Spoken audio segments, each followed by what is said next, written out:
in India at this important global discussion on the next in farming and in generational renewal. It's especially meaningful that we meet this year in the International Year of Women in Farming, and an opportunity to recognise the women who have always sustained agriculture and who will be a central part of its future. Before I begin, I just want to draw your attention to something interesting, just a quick story, because on the way to the conference here, I travelled to the airport with my son. I'm not sure if many of you have family yourselves, but they grow up really quickly. They do. And from there, picking them up, suddenly they're up here, they're taller. And interestingly, Irish men today stand 11 centimetres taller than their grandfathers and great-grandfathers at the foundation of the state just over 100 years ago. 11 centimetres taller. And that's not any genetic wonder or anything. It's simply about having the right food at the right time when their bodies are growing.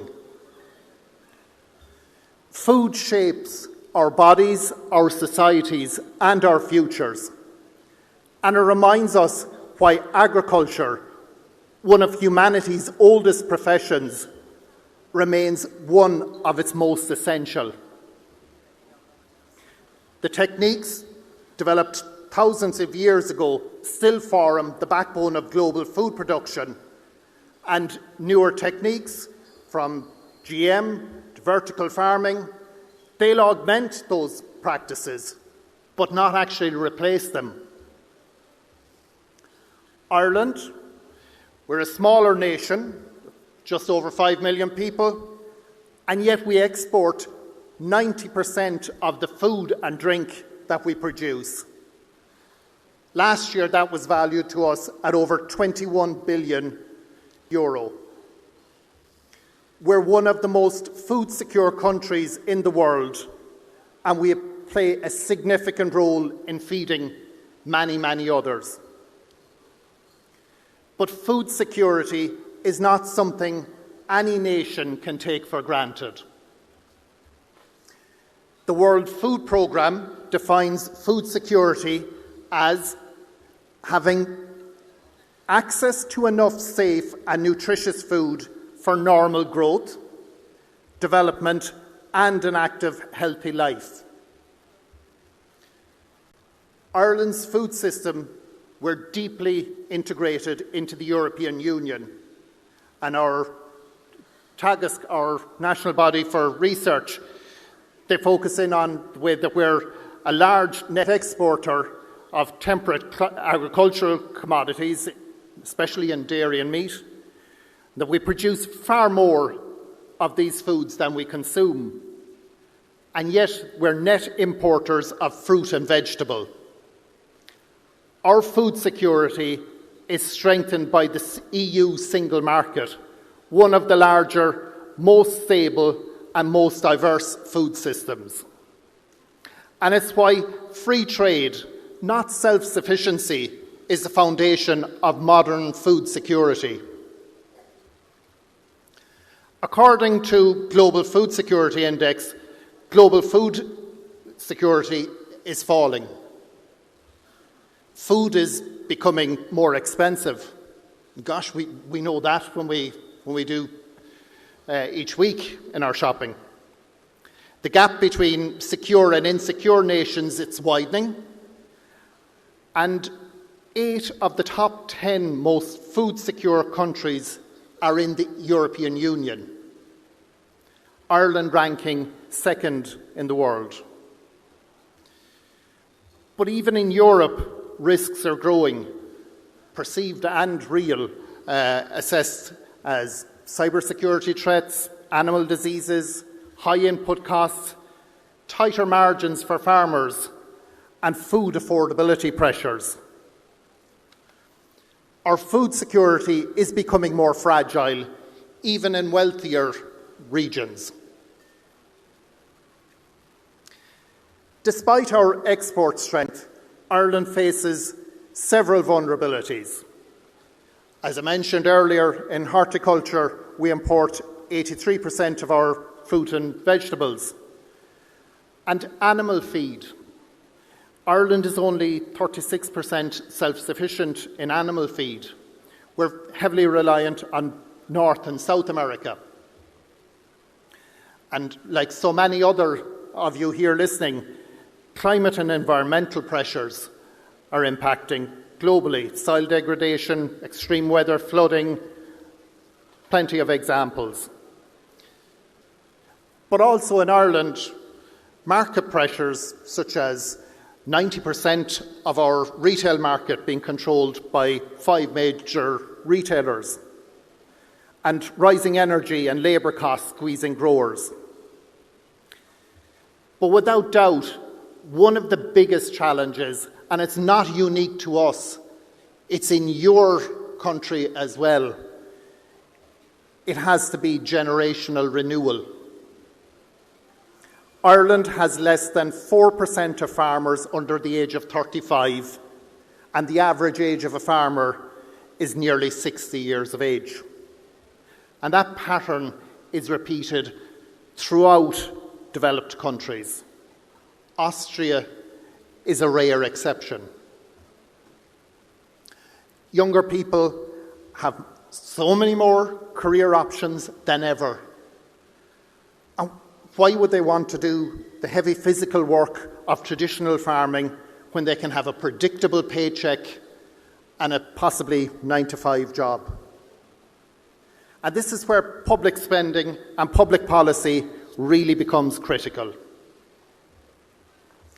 Ireland, we established a commission on generational renewal to address the challenges. And later this summer in July, we'll host a major EU conference on generational renewal. And that's to bring together farmers, policymakers, researchers, and for sure, younger people to shape the future of agriculture. Public policy must support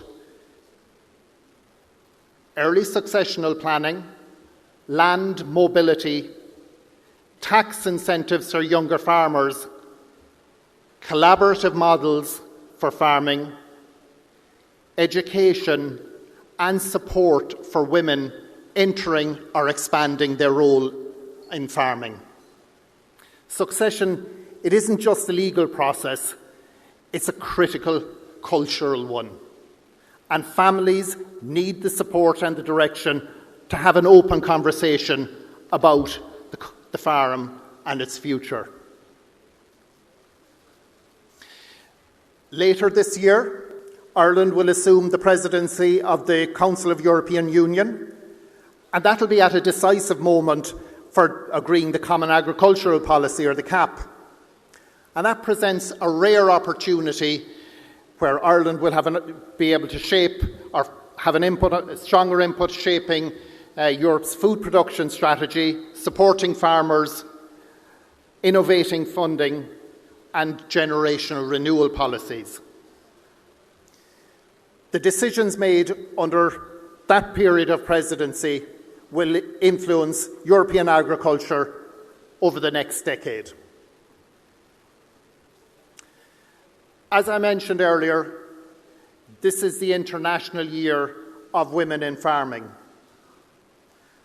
And it's hugely important to recognise the role women play in running their farms, managing the finance, care for livestock, sustaining rural communities, innovating in agri-tech, leading research and policy. And yet, despite that, the barriers that they face in land ownership, access to credit, and even in recognition. Public policy must ensure that women have an equal opportunity to lead the farms of the future. Later this week, we're going to see further on India's space program and a reminder of humanity and the way it's looking forward beyond the earth and pushing out the boundaries. Farming will also have to push out the boundaries, with focuses on newer techniques in vertical farming, hydroponics, multi-storey livestock, GM crops, AI-driven precision agriculture, and so many other different ways. These innovations can help us to feed a growing global population. In conclusion, food security, it's not just a national issue, it's a global one. In Ireland, we feed far more people than live on our island. India, you feed 1/6 of humanity. Both our nations understand the critical truth. Without farmers, there is no food. Without young farmers, there is no future. Public policy, it must support those who produce the food. It must encourage the next generation, and it must empower women in farming. Public policy must also strengthen resilience and embrace innovation, and do all these while protecting our planet. If we get this right, and we do need to, we'll not only feed our people, but we'll also nourish our societies, our economies, and our shared future. Gurv Mahagav.